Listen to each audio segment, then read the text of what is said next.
I'm 35, single, and at the peak of my career, but my mother, Wendy, keeps urging me to find a man and get married.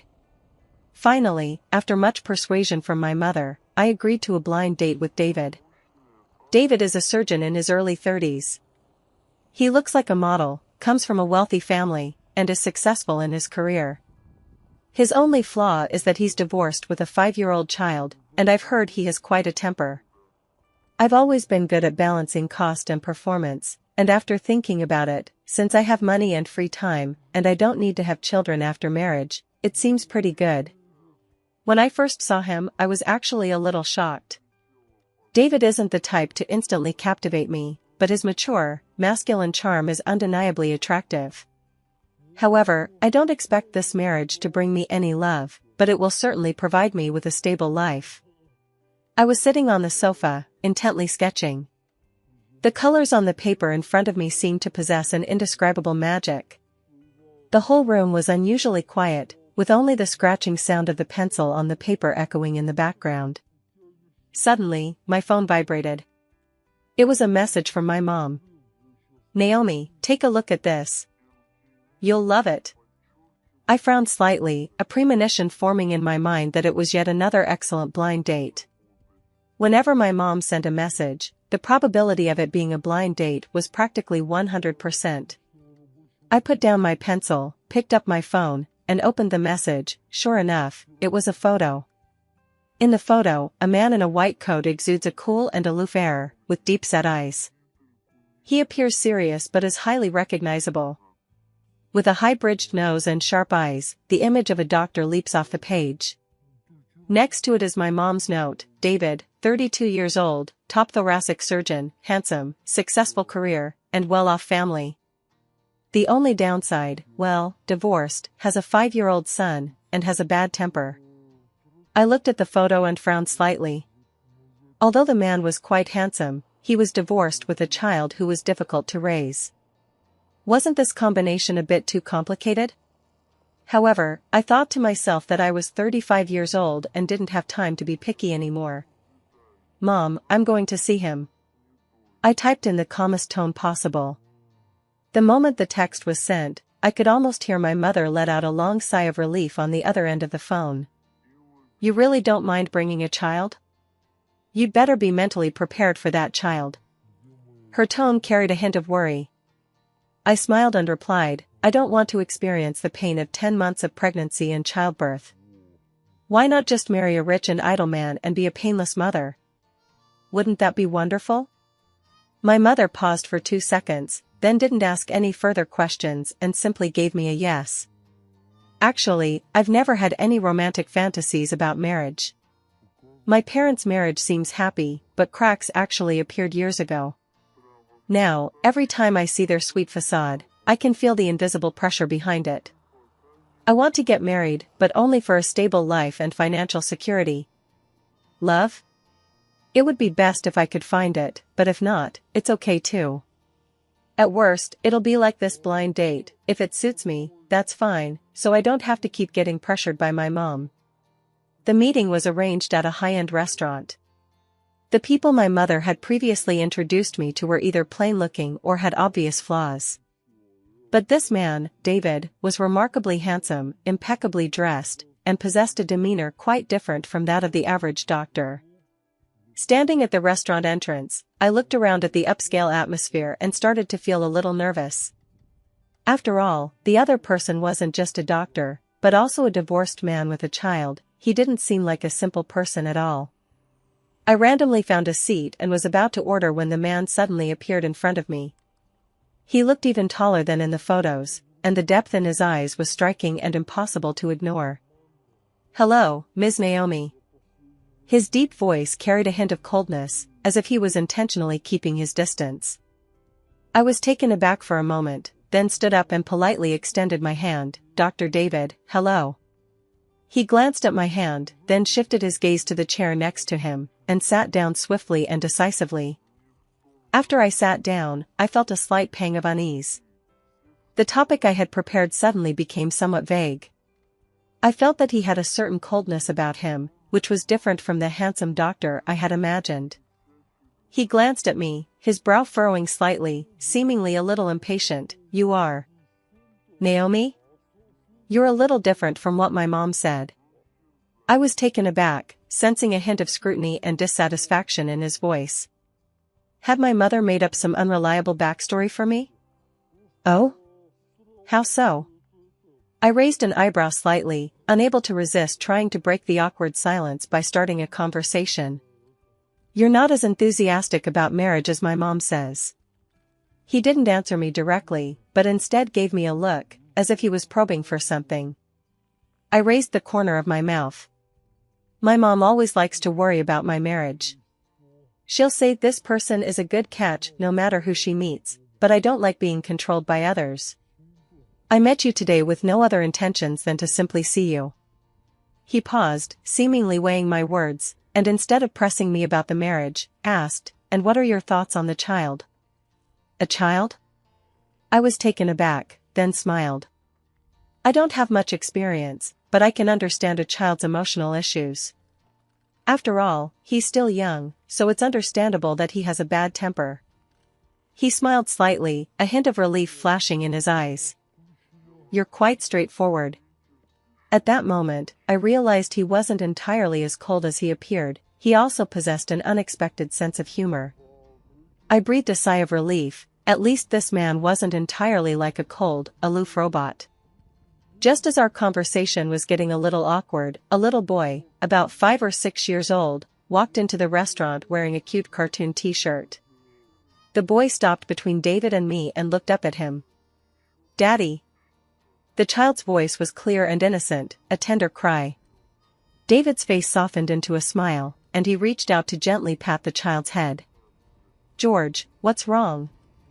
I initially thought he would continue to be as cold and indifferent as before, but to my surprise, he showed a gentle attitude during his interaction with his son. The child seemed to like him very much, running over with a smile and taking his hand. I was stunned for a moment, and a strange feeling of emotion welled up inside me. Although he had a taciturn appearance, the gentleness he showed when he was with the child was truly undeniable. I lowered my head slightly, a complex emotion suddenly welling up inside me. I began to realize that I wasn't simply treating this blind date as a transaction, but rather that I was irresistibly drawn to him. "Look, this is my son, George." David looked down at me calmly. "He doesn't like interacting with strangers, but I trust he won't do anything to make you uncomfortable." I smiled and replied, "You two seem to get along very well." David's expression softened slightly. "Yes, he's the most important person to me." His tone was gentler than usual, as if he realized he had said too much, and he quickly changed the subject. "And you? What are you usually busy with?" I smiled slightly, a hint of emotion stirring within me. "I do illustration, and after work, I enjoy reading and drawing." My initial wariness began to waver, and the transactional marriage I had envisioned seemed to be getting more complicated. "Look, this is my son, George." David looked down at me, his gaze gently sweeping over the child sitting on the other side of the table. The little boy was squatting on the floor, playing with his fingers with a bored expression, glancing at me every now and then, but always avoiding eye contact, appearing somewhat reserved. I was somewhat stunned, and sighed inwardly. That child, well, apart from his fairly good looks, everything else about him made him unapproachable. He acted like a little adult, his eyes occasionally flashing a defiant look, as if to say, "You don't deserve to appear in front of my dad." I involuntarily curled my lips into a weak smile. "George, come and say hello to Aunt Naomi." David's tone was unhurried, but firm.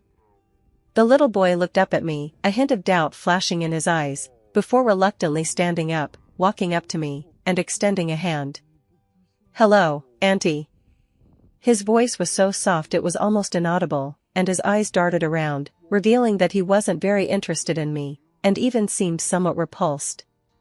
I extended my hand in return, trying to give him a warm smile. "Hello, George." When I touched the little boy's hand, I was slightly taken aback. His small hand was cold and stiff, like a block of ice that didn't want to be touched. I couldn't help but sigh inwardly. It seemed this child didn't like strangers, especially his unfamiliar stepmother. "Come, sit down." David's tone softened, yet carried an undeniable gentleness, gesturing for his son to sit beside him. After George sat down, his eyes turned to me.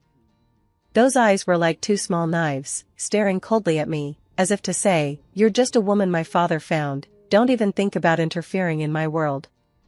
I forced myself not to show any impatience in front of the child, and turned to David, trying to break the awkward silence. "He's very stubborn?" David sighed, his tone heavy. "Well, I guess so. His mother passed away early, and I haven't had much time to spend with him. I haven't done enough for many things. Plus, he's naturally stubborn, which makes him very wary of strangers, especially me." "You?" I was a little stunned. A complicated emotion flashed in David's eyes, and he gently shook his head. "There's a bit of a rift between us. He's not very willing to accept my role, and he feels that I've taken his mother away." I nodded, a ripple of emotion stirring within me. This child, though young, already possessed a complex emotional world. It was understandable that a child who had lost their mother would feel unease and rejection in the face of their father's remarriage.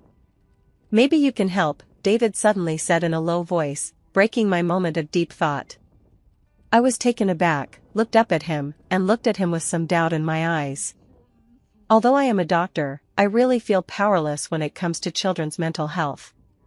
He said with a helpless tone, "Besides, I don't have much time to spend with him. Could you try to give him some care, even just a little bit?" My first instinct was to refuse. The thought of not wanting to be a mother instantly resurfaced in my mind. But seeing the weariness in David's eyes, I couldn't help but stop myself from saying no. "I'll try my best," I finally agreed. A flicker of gratitude crossed David's eyes, but he quickly suppressed it. "Thank you." At this moment, George seemed to lose his patience, abruptly pushing aside the toys on the table and coldly saying, "I want to go home." His tone was utterly impolite. David frowned slightly. "George, you can't be so willful." "I don't want to stay here." George stood up, his tone firmer than a 5-year-old's, even carrying a hint of command. I was stunned, a sense of unease rising within me. This child was probably much more difficult to handle than I had imagined. "George, don't be like this." David's tone was serious, but he didn't force him. "Be a good boy and have dinner with your aunt, okay?" However, George's stubbornness did not change because of David's tone. He glared at his father, then turned and walked towards the exit of the restaurant. I frowned, a sudden realization striking me. This child didn't just seem to have a bad temper, he seemed to distrust everyone. I had thought he was just shy, but it turned out he genuinely didn't want to stay here. David didn't seem angry. He just stood up and whispered to me, "I'll go after him." I nodded and watched David walk towards the exit, feeling a mix of emotions. Clearly, this blind date wasn't as simple as I'd imagined. Although David was a mature and steady doctor, he seemed to lack control over family matters, and even appeared somewhat overwhelmed. Just then, my phone rang. It was a text message from my mom. "How was it? Did the meeting go well?" I quickly typed, "It was alright, I didn't feel much." Then I hesitated for a moment and added, "But the child seems to dislike me a little." My mom immediately replied, "Kids will get better with time. You need to have confidence in yourself." I shook my head, but I didn't have much confidence. This kid probably wouldn't give in so easily. And David didn't seem like the kind of person who could offer me much help. About 5 minutes later, David returned with a helpless expression on his face. George ran away to the park outside. I have to hurry and chase after him. "Go ahead, the child is still young." I looked at him, a hint of sympathy in my eyes. This man always seemed to have an indescribable weariness, perhaps not just because of work. David lowered his head. "Thank you." "It's nothing," I replied simply, without saying anything more. There was so little I could do to help him and his son with their problems, sometimes I even felt completely unable to enter the core of this family. He glanced at me, then turned and chased after George. I suddenly realized that marriage is not simply a matter between two people, more importantly, it involves their families, responsibilities, and those unspeakable emotional entanglements. The moment David left the restaurant, I suddenly realized that I was not nearly as close to this family as I had imagined. That dinner, my blind date with David, didn't end as uneventfully as I had expected. Instead, it left behind even more unanswered questions. George's sudden departure caught me off guard, and David seemed busy dealing with his son's problems, so he didn't have much energy to talk to me. The distance between us seemed to have been destined from the beginning to be anything but simple. However, despite the somewhat awkward end to the blind date, I still decided to move forward with the marriage. After all, with my mother pressuring me, I didn't have much time to waste. At 35, I've achieved some success in my career, but when it comes to marriage, I've never had the stability that other women enjoy. For me, marriage means more about providing stability and security in life than romance and love. So, a few days later, I received a call from David, asking me to meet again. Since I didn't have much of an emotional reaction, I readily agreed. We decided to meet one weekend, this time not at a restaurant, but in a simple coffee shop. David and I sat down, and the atmosphere was still a bit awkward, as if the distance between us hadn't narrowed since our last meeting. "What are your thoughts on marriage?" David asked, getting straight to the point. I lowered my head, picked up my coffee, and took a small sip. "What are your thoughts?"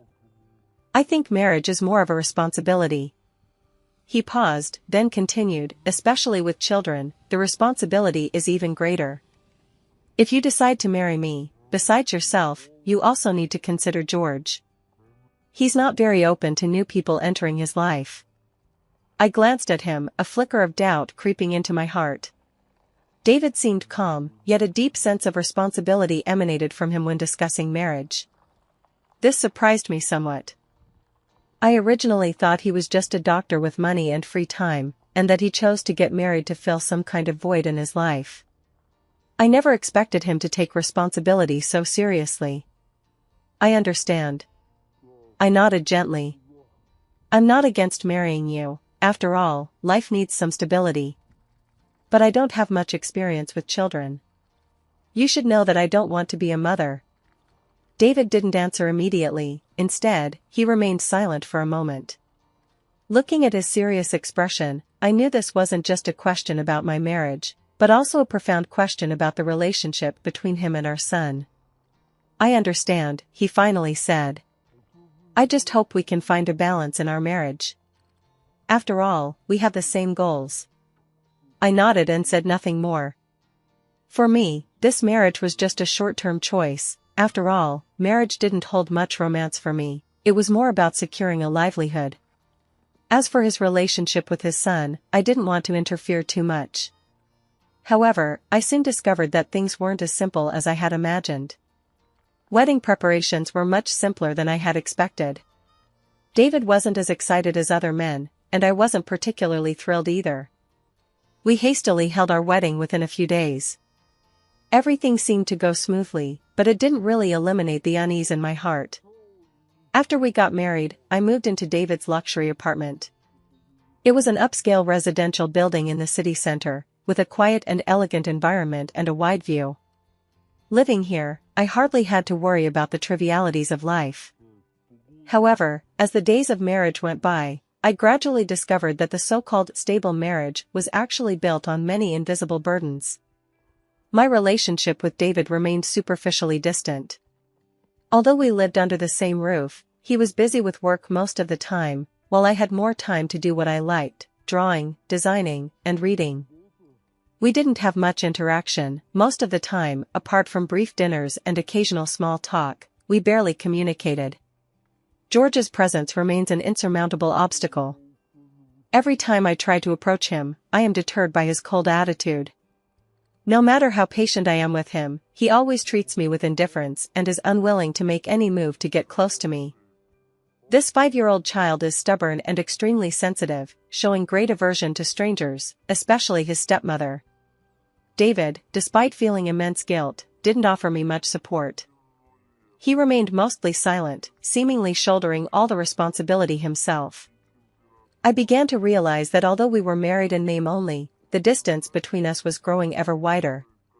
Whenever I saw the delicate relationship between him and his son, I felt a strange sense of loss. David rarely mentioned his son in front of me, seemingly deliberately avoiding family-related issues. As for me, I found it increasingly difficult to accept this situation. The silence in our marriage was like an unspeakable net, binding us both tightly, yet making communication between us increasingly difficult. One day, while I was drawing, I accidentally knocked over a glass of water, spilling it all over the drawing paper. David, who was sitting on the sofa, heard the noise, looked up, and saw no anger in his eyes, only a hint of weariness. "It's happening again," he said in a low voice, tinged with helplessness. I dried my hands and whispered, "I didn't mean to." He stood up, came over, and got me some tissues to wipe the table, but didn't say anything. At that moment, I suddenly felt an indescribable sense of loneliness. I had thought marriage would bring companionship and care, but I've found that although David and I live under the same roof, our hearts have drifted further and further apart. "David, you've been so busy lately?" I couldn't help but ask. He glanced down at his watch, seemingly weighing whether to answer. "Busy," he said. "Lots of work, and I also need to pay attention to the kids." I nodded and didn't say anything more. Actually, I knew that David wasn't just overworked, more importantly, he carried too many burdens and felt powerless. His roles as a father and husband had already drained him of too much energy, and I seemed to be the one being ignored. Over the next few days, David remained incredibly busy, while I gradually became somewhat depressed. Although life was stable and I had no material problems, the emptiness and unease in my heart became increasingly apparent. The illusion of marriage is being gradually unveiled, and I'm beginning to feel that there's no warmth in this relationship that I expected. David, however, remained the person burdened with endless responsibilities yet unable to let go. I gradually realized that our marriage might not be as simple as I had imagined. In the weeks following the wedding, life seemed to return to normal. David remained busy, while I lived my days at my own pace. Although the marriage wasn't as perfect as I had hoped, and life was no longer full of romance, the daily stability offered me some comfort. Meanwhile, George's indifference and rejection remained insurmountable obstacles in my life. However, one day, the problem finally came to the fore. That morning, as I was painting in the living room, I overheard David and George talking in the kitchen. Their seemingly calm tone betrayed a hint of tension, and I involuntarily stopped painting and began to listen intently. "George, you have to go to kindergarten today. Dad will take you."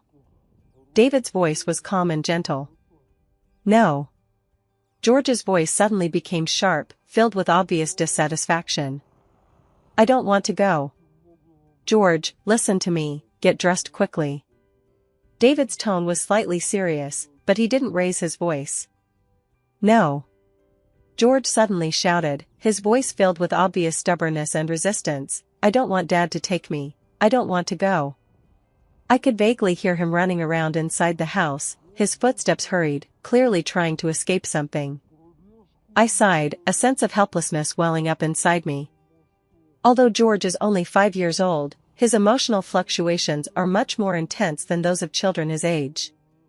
Clearly, he lacks stability in his life, and any form of change after his parents' divorce makes him feel uneasy. Not wanting to listen any longer, I pushed open the door and went into the kitchen. I saw George standing by the dining table, his hands tightly gripping his school bag, a stubborn expression on his face, clearly not planning on getting dressed for kindergarten. David looked at me with a hint of helplessness in his eyes, then turned to his son, "George, be good, go to kindergarten, or you won't be able to play games this afternoon." "I don't want to go." George's voice was even louder, almost a roar, "I don't want to go, Dad, you don't love me." David frowned, clearly not expecting his son to lose control of his emotions so much. He reached out to comfort George, but the little boy pushed him away. In that instant, my heart sank. There was not a trace of childlike innocence in George's eyes. Instead, there was a distrust and stubbornness towards the world, as if all his anger was directed at his father. Seeing this scene, I truly felt the weight of the responsibility David had spoken of for the first time. "George, don't be like this." I went over and gently patted his shoulder. I understand you don't want to go to kindergarten.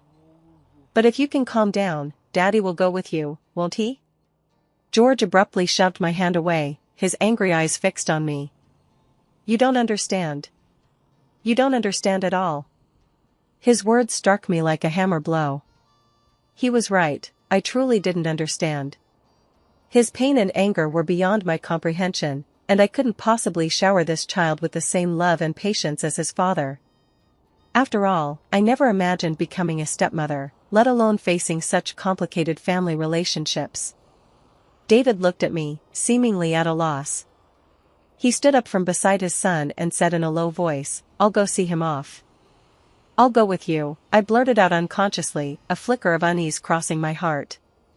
David was silent for a moment, then nodded. "Thank you for your help." David and I walked out of the apartment together and headed for the parking lot. George didn't say a word the whole way, he just gripped his backpack strapped tightly, head down, appearing silent and stubborn. A suffocating atmosphere filled the air.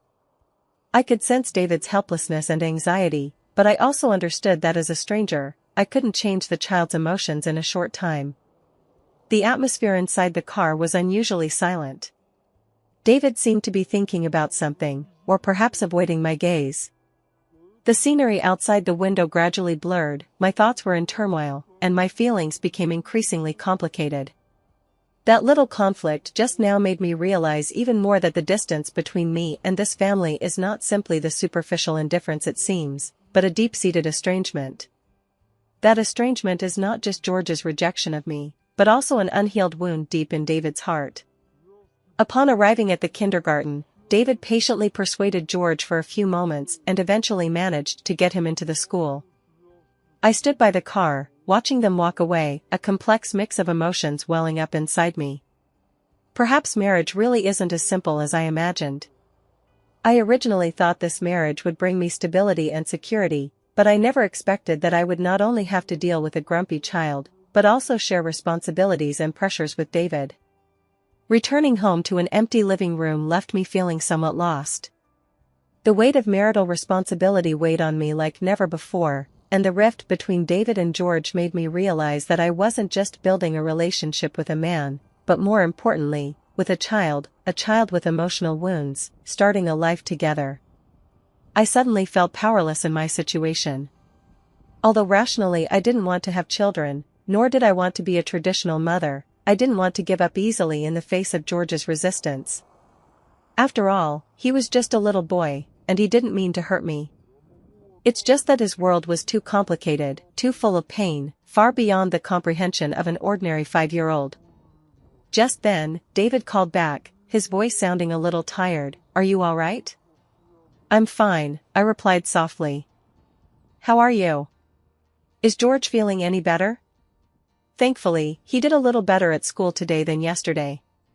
David's tone relaxed slightly. He was very resistant at first, but he finally accepted it. "Thank you, you really helped me a lot today." I suddenly felt a warmth in my heart. Although I didn't have high expectations at first, I began to understand through actual interactions that perhaps I could really play a role in this family. "I understand the responsibility you mentioned." I paused, then said softly, "I will do my best." There was a moment of silence on the other end of the phone, then David's deep voice came through, "Thank you, Naomi." "I didn't do anything," I smiled, "just did what I was supposed to do." After hanging up the phone, I sat on the sofa, my feelings growing increasingly complicated.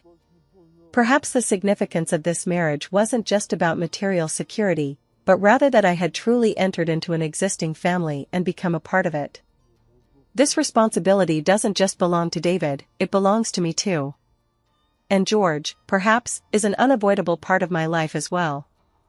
As time went on, I realized that perhaps I didn't need to be a perfect mother, but I had to make changes and learn how to accept, understand, and take on my role. After a few days of peaceful living, George seemed to gradually adapt to school life and began to be less resistant to me. The relationship between David and me also underwent a subtle change. We communicated with more understanding, and the barriers between us slowly melted away. But I could still sense an unspoken silence, which was both David's lingering resentment towards me and my own deep sense of responsibility. I began to realize that marriage for me was no longer about escaping loneliness and enjoying material stability, but about taking on more responsibility and care.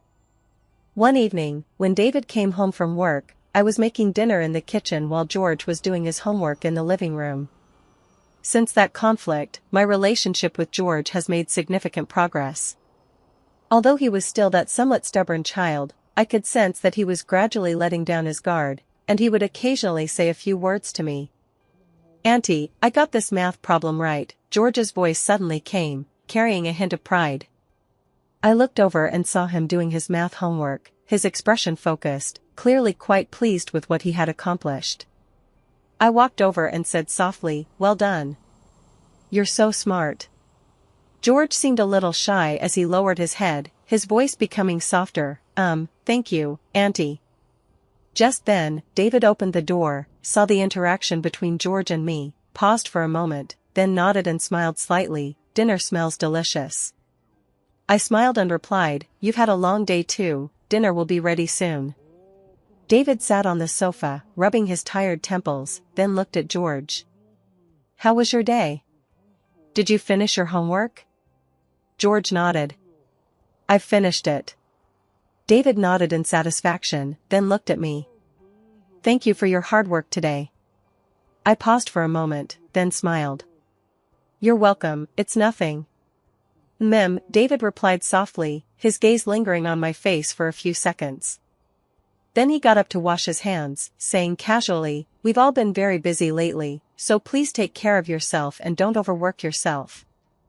I didn't expect him to be so considerate all of a sudden, and I was momentarily at a loss for words.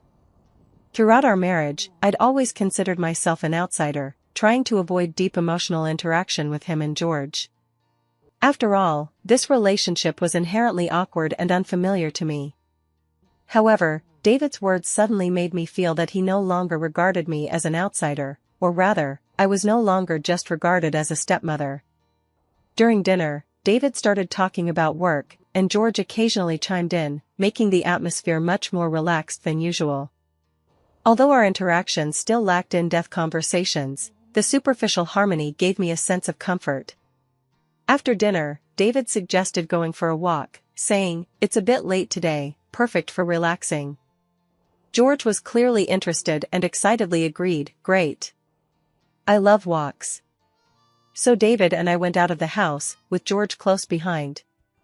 The evening air was cool and fresh, and the afterglow of the setting sun shone through the clouds onto the earth, filling the air with a warm feeling. The three of them walked side by side down the street, occasionally letting out light laughter. None of them seemed to have expected that such a simple thing could bring me such warmth. "Auntie, what kind of tree is that over there?" George suddenly asked, pointing to a large tree. I glanced down and smiled, replying, "That's a ginkgo tree. Its leaves turn golden in autumn." Oh, George seemed interested, but quickly changed his mind. "Dad, you said autumn is here, can we go somewhere to play?" "Of course." David reached out and patted his head. "When you're on vacation, we'll go to the countryside, go hiking, and see the scenery, okay?" "Great." George clapped his hands happily. "I love hiking." Watching this scene, I felt a long-lost sense of emotion welling up inside me. I realized that such simple family interactions could bring such warmth. I gradually realized that I wasn't unable to fit in fact, David and George had already unconsciously considered me part of the family. I looked at David, and he seemed to notice my gaze. He said in a low voice, "You should rest more too. Don't always be so busy taking care of us. Taking care of yourself is the most important thing."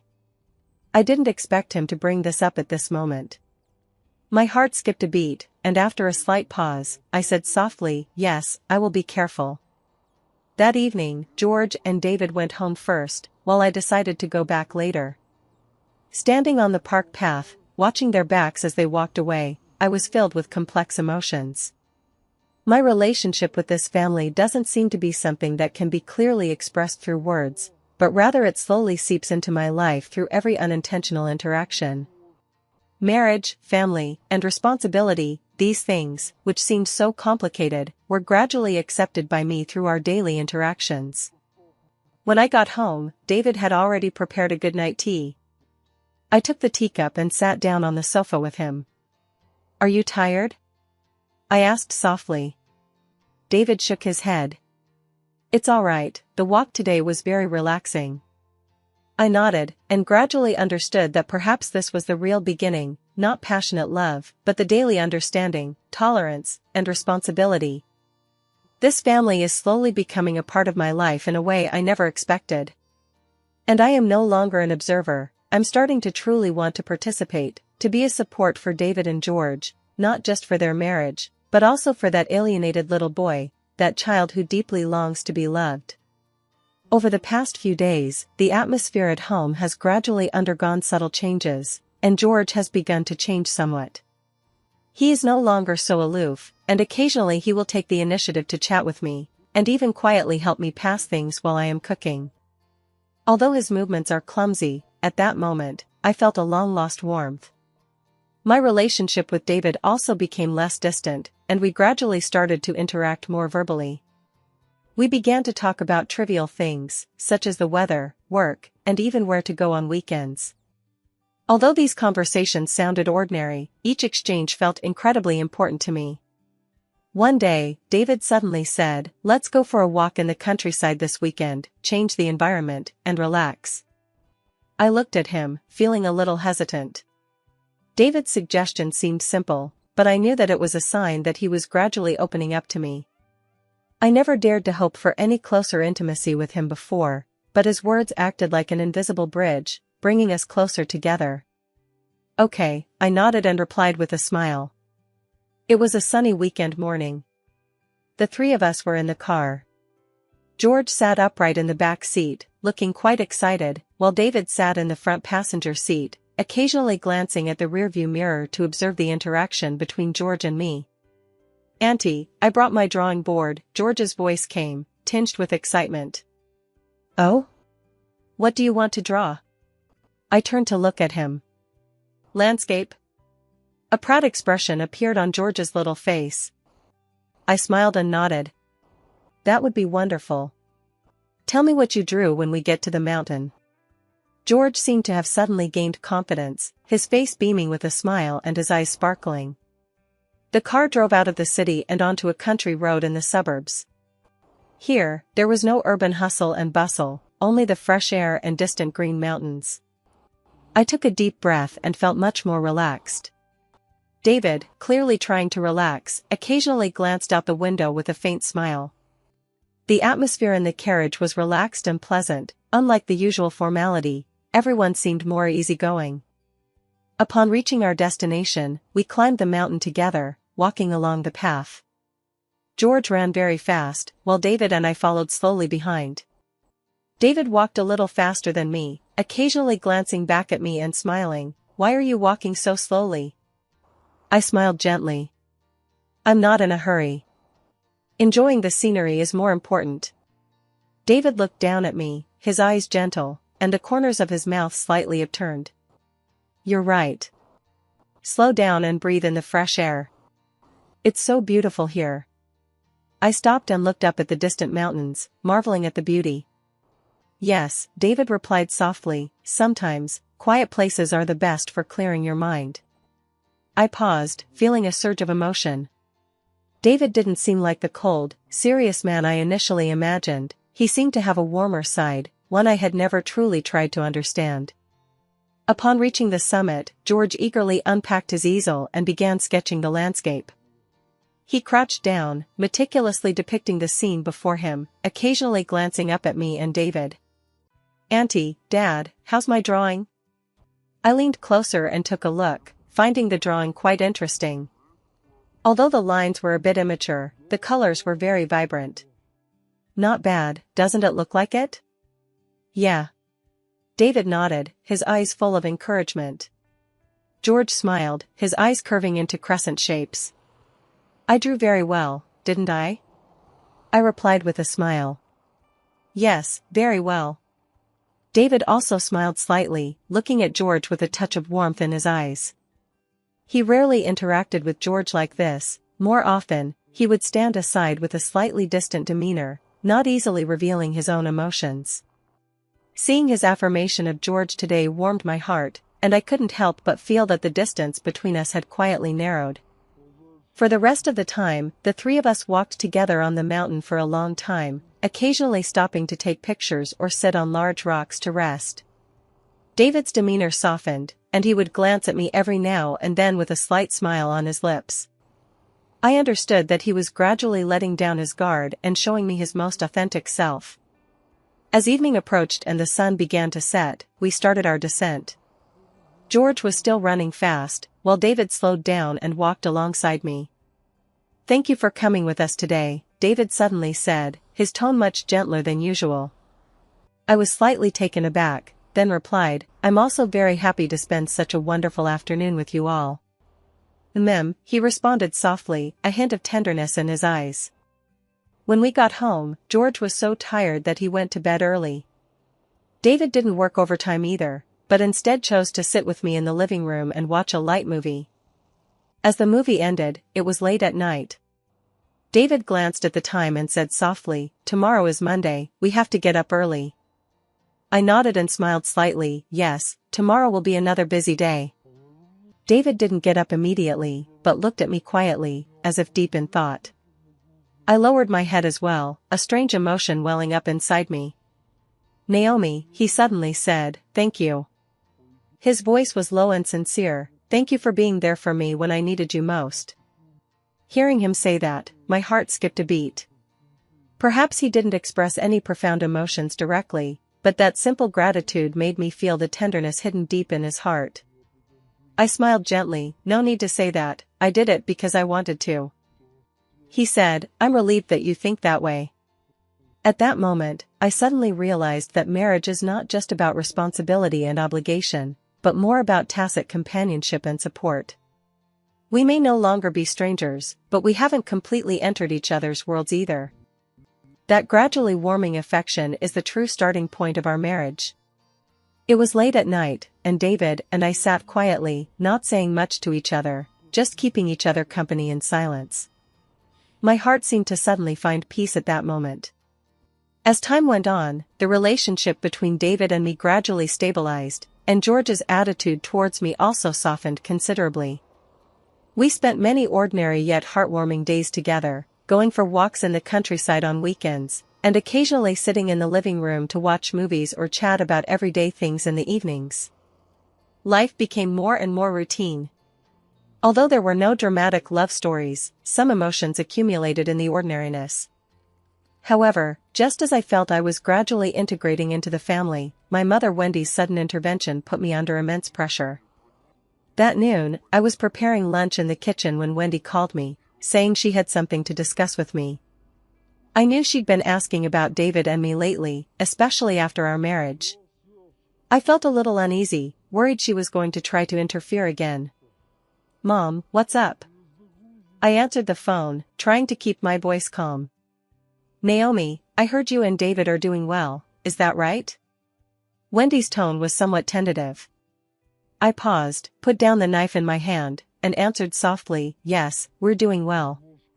She paused for a moment before cautiously saying, "I've noticed that David doesn't seem particularly enthusiastic towards you since you got married, and your relationship even seems rather bland."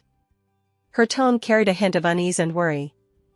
"Do you think he's good enough to you?" I suddenly found myself speechless. My mother always habitually judged my marriage by her own standards, which gave me a headache. I suppressed my frustration and tried to respond calmly. "Mom, do you think I should do more?"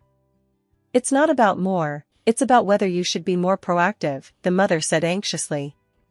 "You can't always wait for him to take the initiative. Marriage isn't like that. You have to fight for it. You can't let him treat you as an add-on."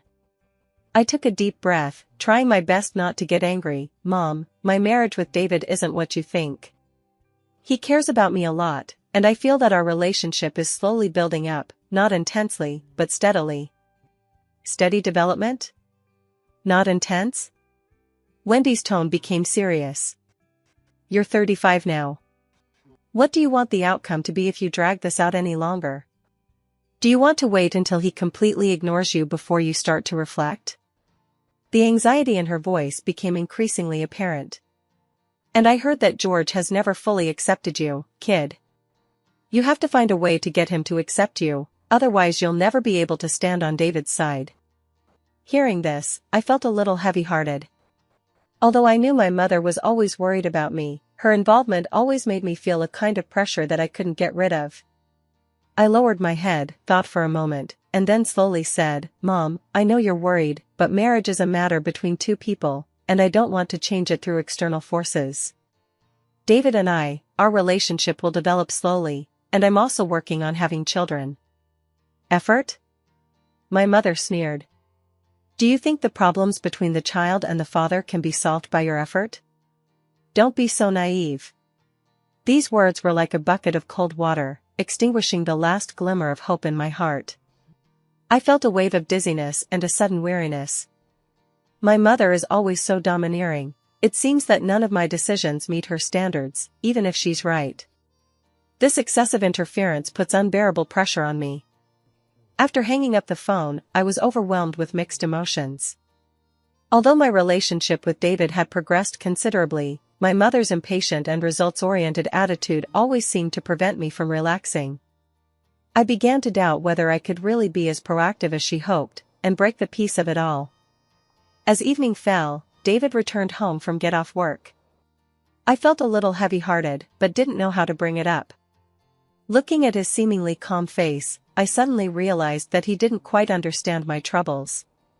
"Are you tired today?" I asked softly, my voice low. "It's all right." He nodded, changed into his pajamas, and went into the kitchen. "Your dinner smells really good." I followed him into the kitchen and stood beside him watching him work.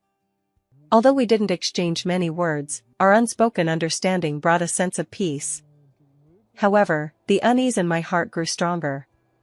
"David, my mom called me today," I finally said, my voice hesitant. "Oh?" He glanced at me, frowning slightly. "What did she say this time?" "She thinks things are too bland between us and that I should be more proactive, especially in front of George. She felt I needed to get George to accept me as soon as possible, otherwise we'd never get any closer. She always felt our marriage lacked passion, lacked something," I said, a hint of helplessness in my voice. David stopped what he was doing, turned to look at me, and his eyes held a complex emotion. "Your mother said that because she doesn't understand our marriage, or rather, she wants more security and passion. He frowned, his voice softening, "But I know you've been trying your best, especially with George. I can see you put a lot of effort into it. But my mother's anxiety has been affecting me."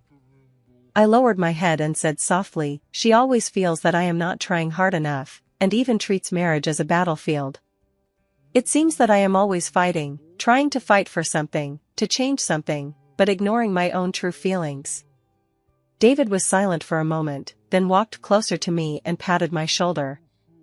"Marriage isn't a battlefield, and you don't need to fight for anything," he said softly. "You're already doing the best you can. The rest is up to time." I looked up at him and suddenly felt a sense of relief. His words were like a warm balm, slowly healing my weariness and anxiety. Although my mother would still worry, I knew that only David and I could truly control our marriage.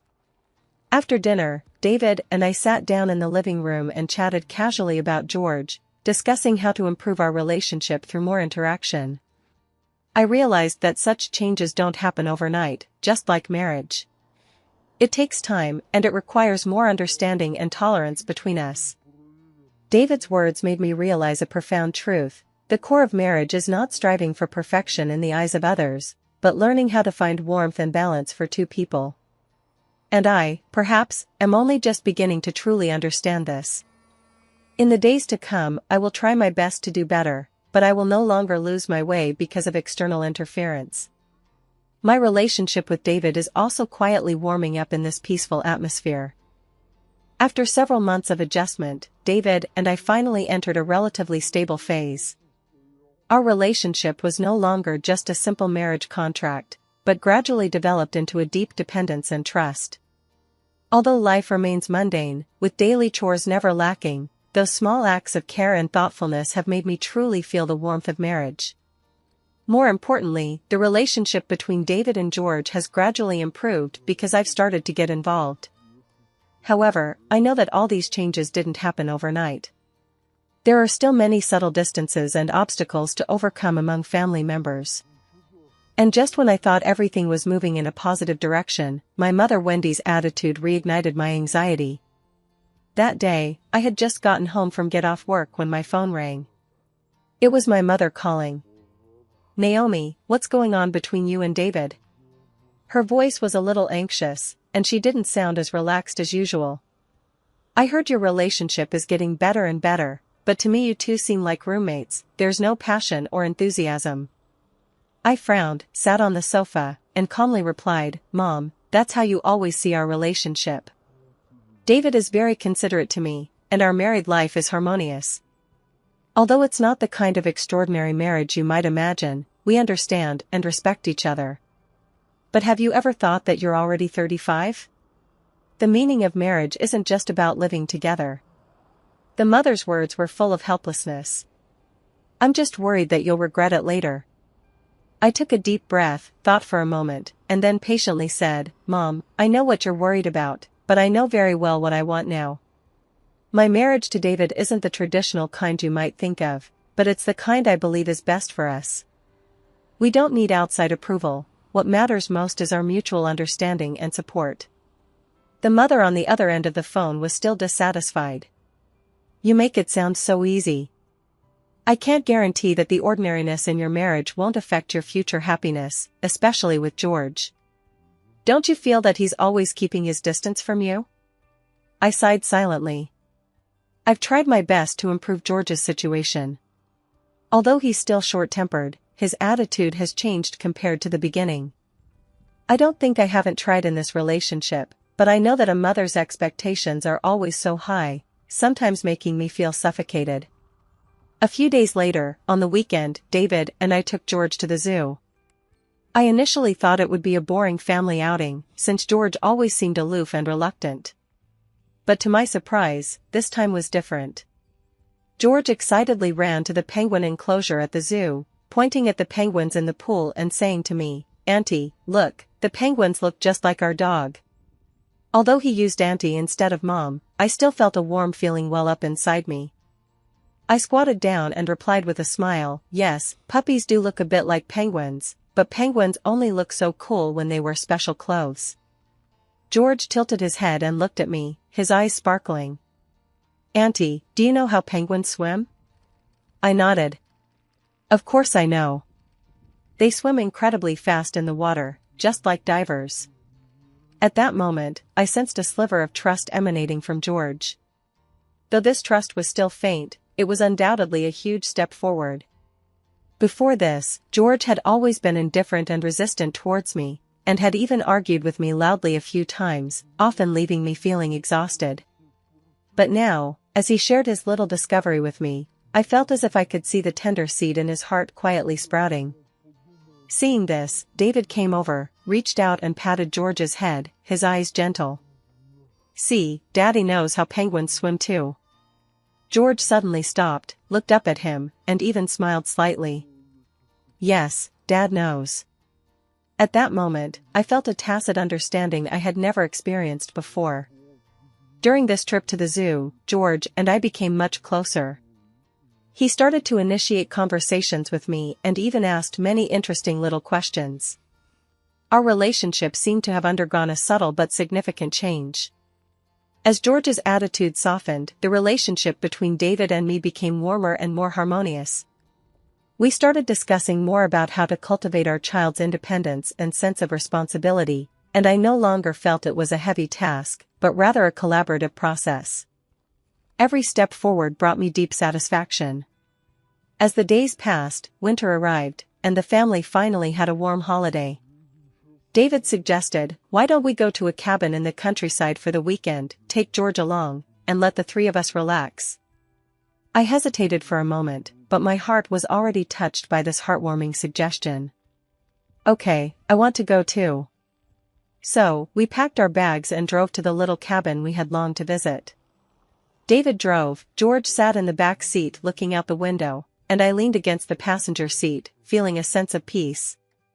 Although there were some minor hiccups along the way, such as George complaining about being tired and wanting to stop in the back seat, all of this became part of our family and part of the footprints we left together. Upon arriving at the cabin, it began to snow lightly outside the window. A snowman was built in the yard, and George ran around excitedly like a child. David and I watched him from the side, our hearts filled with warmth. In the evening, we sat around the fireplace, and David cooked a pot of hot soup for us. George and I smiled at each other, and at that moment, the warmth and tranquility of family filled the air. Although this marriage wasn't the kind of passionate love I had initially hoped for, I know it gave me the companionship and warmth I wanted, and David and George gradually became an indispensable part of my life. This holiday brought David and me to a new level. George also seems less resistant to me. Although there's still a lot of room for our relationship to grow, I believe that we'll get better and better over time. A few days later, we returned to the city, and life went on. I began to feel that the meaning of marriage was not just passionate romance, but lasting companionship built on understanding, tolerance, and joint efforts. David's care for me, George's gradual opening up, all of this warmed my heart. I understood that the ultimate purpose of marriage is not to conform to external expectations, but to create a home that truly belongs to us. A place that can give us strength and support. And all of this is exactly the direction that David and I are working towards together right now. Life is no longer a single pursuit, but every step we take together becomes incredibly precious.